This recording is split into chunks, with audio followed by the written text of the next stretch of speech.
today at 724-438-3900. That's 438-3900. Radio Bingo heard exclusively on your local station, 590 AM, 101.1 FM, WMBS, Uniontown. The following program is paid for by Local Leaf by PMG in Scottdale. The program is educational in nature. The opinions expressed in the program are those of the advertiser and not necessarily those of WMBS management or stockholders, and should not replace the advice of your family physician. If you would like to learn to prevent certain conditions or reduce their severity, stay tuned to Local Leaf Live on your local station, WMBS.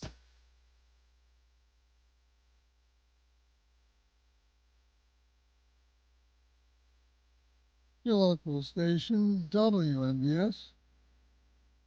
And this is the premiere broadcast of Local Leaf Live. And here is your host, Rebecca Tolfo. Hello, everybody. I'm very excited to be here today. This is our first broadcast with Local Leaf Live. We are a new medical marijuana dispensary located in Scottsdale, PA, just right off 119 between Connellsville and Mount Pleasant. So if you're in the area, please feel free to stop by and say hello if you have any questions. I have with me today Zach. He is our cultivation manager, or I like to call him the head grow dude at our grow facility, Penn Health Group. And that is kind of what started us all. And welcome, Zach. Thank you for joining us today. Thank you for having me. Yeah, you're welcome. So, how long has Penn Health Group been over there? We're just in Lamont Furnace. Yeah, so I think we got started in about 2017, 2018.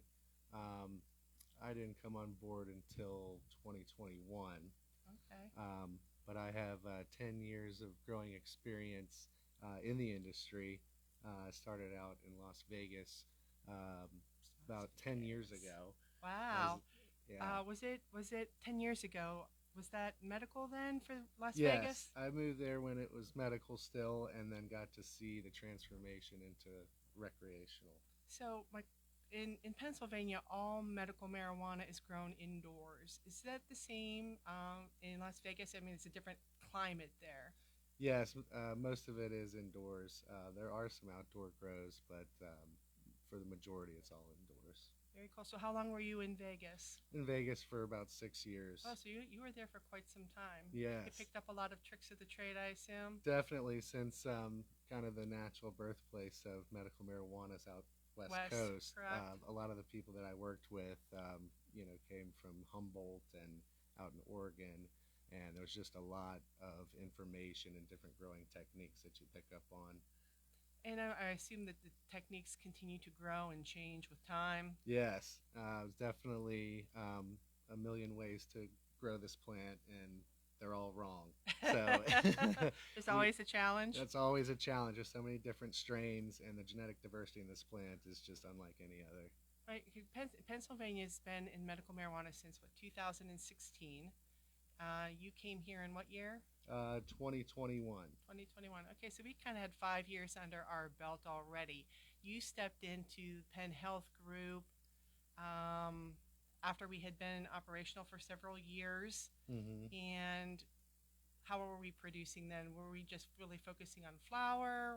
Well, I think they were struggling with the flour, mainly doing concentrates and things. There was a lot of seeding issues and things that we had worked out after I got there, like having UV lights on in the HVAC systems. Those were keeping the plants up at night, getting them stressed out. So just working through all the kinks with the environmental issues and a lot of the HVAC issues.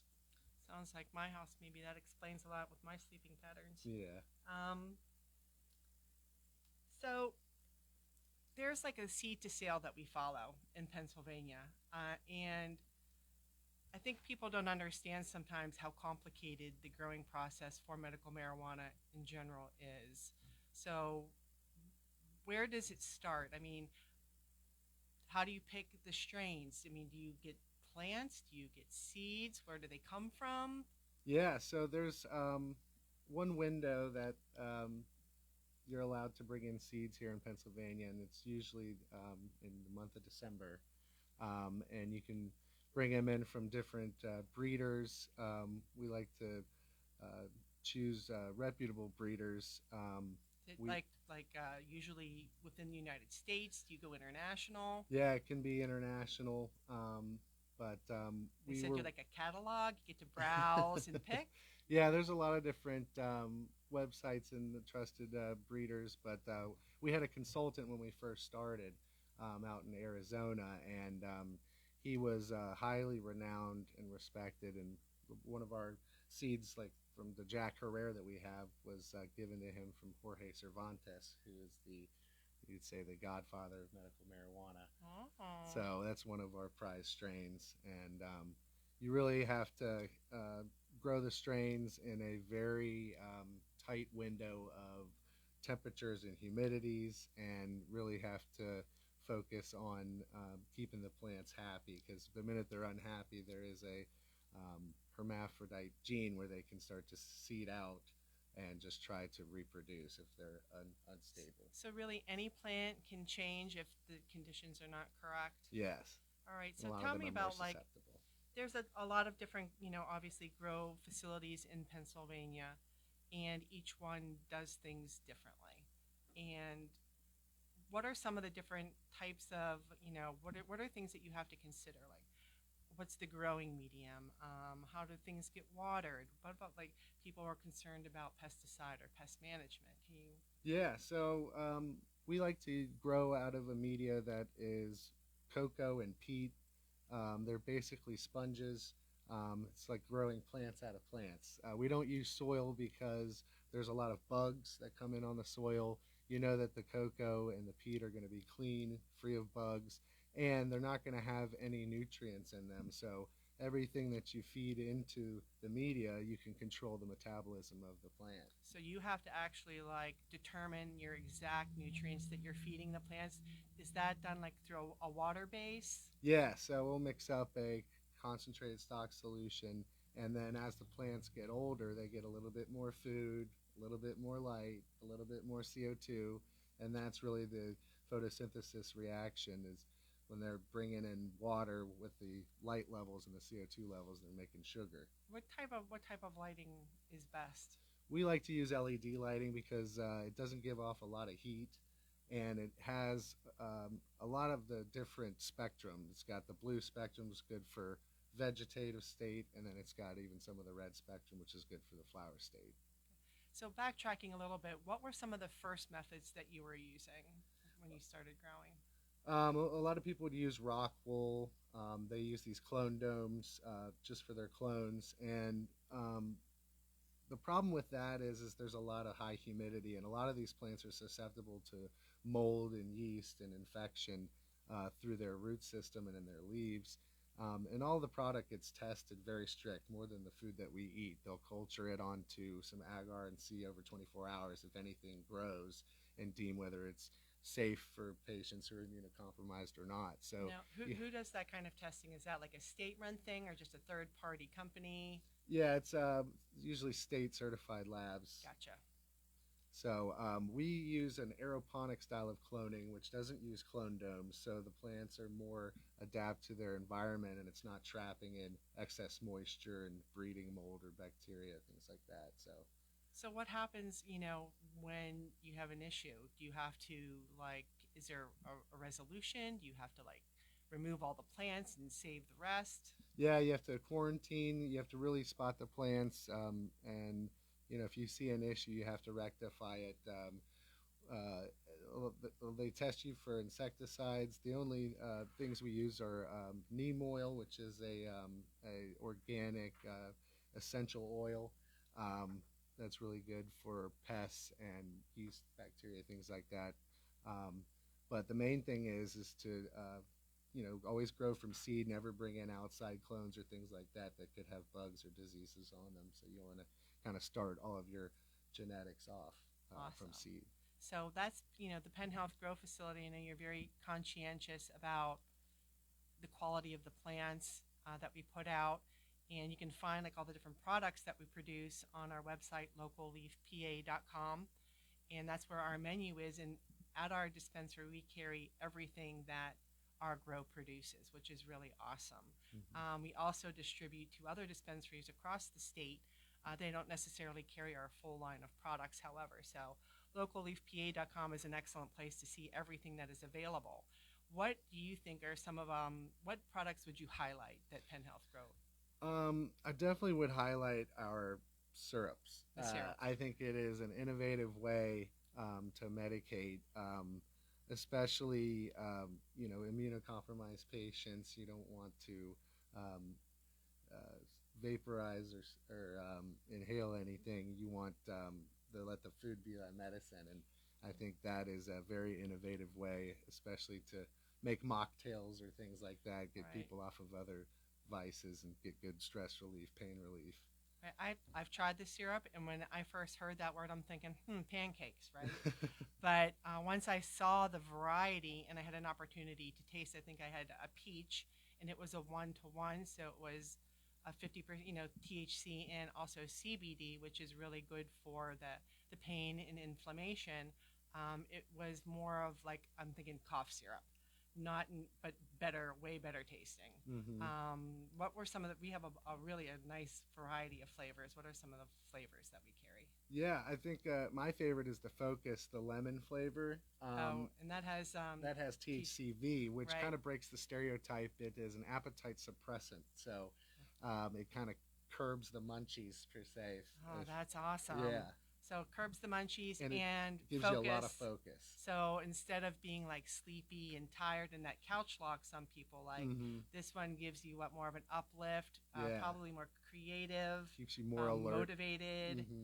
It's called Focus. Yes, Focus. All right. And what flavor was that? Lemon. that was a lemon. Lemon. Very nice. And it's kind of like it'll be like a sweet lemon. Yeah. Yeah. I had peach. What else do we have? Like The elderberry. elderberry. That's is a popular one in the Uh-huh. Chill I think Chill Plus. We just came out with honey. Honey. That would be very nice to add to your tea or something like that. So there's probably how many varieties out there right now? Maybe 10, Yeah. not more. Grape, strawberry, passion fruit. And I think we're always kind of bringing out new flavors. All right. So yeah, localleafpa.com for the menu will enable you to see what flavors are available. We also had and we like to come out with products that aren't necessarily carried in other dispensaries or other grows are producing. So we just had the Dab Go. The Dab Why don't Go. you tell us a little bit about that? Yeah, it's Here, we got a little picture there. It's Okay. an all-in-one dab pen. It's a disposable dab. Well, what's a dab? It's basically concentrate. So today is 710. It's oil day. It is. What an awesome first day to have our show. So That's yeah, perfect. 710 upside down and reversed is Right. oil. And I didn't even realize that until I saw it posted that the 710 upside down is Yeah. oil. Is that the origin of 710 pretty much? Okay. And I think this device is innovative because it's already set to the perfect temperature. It's already loaded, and it's just ready to go versus having to buy your own rig and get the temperature right. It's just on the go. It's not intimidating. No, not kind of intimidating easy. at all. Push the buttons and you're ready to go. Yeah. Right. So we're kind of like always looking for new products, new things to make medical marijuana more accessible to our patients. A lot of things that make us stand out is everything's hand trimmed at the facility. We don't rush the cure process, and we don't harvest when the plants aren't ready. So we're always looping through a jeweler's loop at the trichomes. Once they turn from clear to cloudy, that's when the CBG turns into THC, and then once they turn from cloudy to amber, that's when the THC turns into CBN. So we always like to harvest when the plants are fully mature, which kind of makes us stand out more than everybody else. We're not rushing the process just to No. turn over the product. Right, We're trying making to- sure that we put it out when it's at its best. Right, when it's That's- at its peak maturity. Awesome. All right. And 15 minutes just flies by. We'll have to come back and do this every other Thursday. We can get a little bit more in depth with some of these topics, talk about the products. Again, we are in Scottsdale on Route 119. It's a Tri-City Medical Plaza, right kind of after Connellsville and Mount Pleasant. Also very accessible to everybody in Greensburg and Uniontown. LocalLeafPA.com is our menu. We have a drive-through, very convenient, especially on these rainy days we've been having. I don't even have to get out of your car. So we hope to see y'all there. This has been Local Leaf Live, brought to you by Local Leaf in Scottsdale. Tune in 2 weeks, next 2 Thursdays from now at 10:15 for Local Leaf Live.